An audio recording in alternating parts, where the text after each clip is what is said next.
me personally, that really started with active community work in the Hume area, obviously probably from about 15 years of age. In some ways being tired of advocating in from the outside to decision makers and wanting to have a seat at the decision making table and shape public policy. I worked at both ends. Sometimes I was in the community doing work right at that very kind of micro human centered level.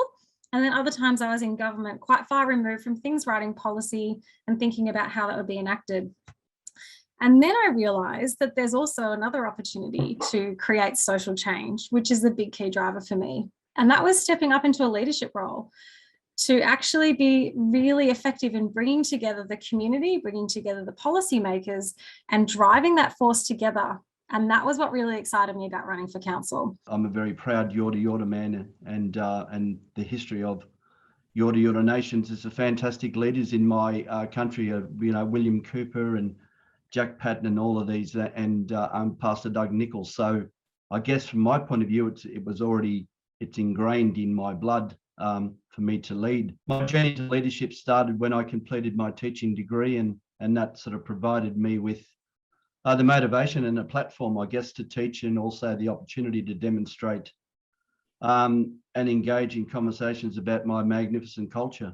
So the need for the elders was simply, as I say, it's time for us to change, a time for us to have a voice and to have a First Nations persons involved in the peak decision-making process, I guess.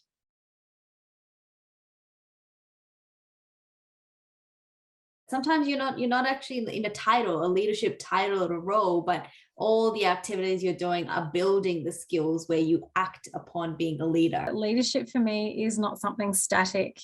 It's something that you start doing in lots of different ways in your life, and you are constantly striving every day to achieve that type of leadership. It takes courage to put yourself forward, and that's what it takes to become a leader. You as a person, you need to show some leadership. You need to make sure that you conduct yourself in a way which it not only projects your culture, but how you are as a human being and how you conduct yourself in your community. So I think my reflection would be just how possible leadership actually is. And I'm so glad that I stopped waiting to try and step up.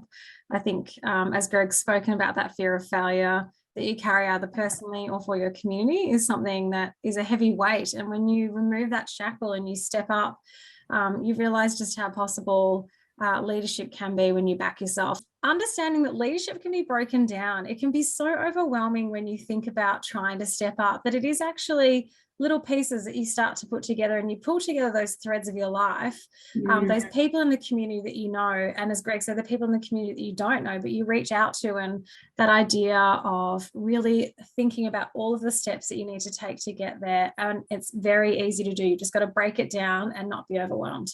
Before, one of the things was passion to make changes. Passion to be bold and brave. Have clarity about what you're trying to achieve. Don't shy away from getting involved despite the challenges. Reach out to people and seek advice, guidance, mentorship from experienced people in the community and around you. Don't be disheartened by obstacles and challenges, because at the end of the day, nothing is ever insurmountable. And also remember that no leader, those who've come before you, made it to where they are easily. They didn't just appear out of thin air. Never underestimate your potential, because you only know your capacity. You only set barriers for you, and you only know how to open those barriers and go up to the limits. So just don't underestimate your potential. Believe in yourself. You can achieve, you can reach up to whatever extent you want, and just go, just keep on trying. I'm getting excited to do my next leadership thing, whatever it is, whatever the universe throws at me, in small and big ways. If it's to run for council that you want to do, then go ahead and do that. Or if it's to turn up for someone else who is taking a leadership step, that as well is leadership.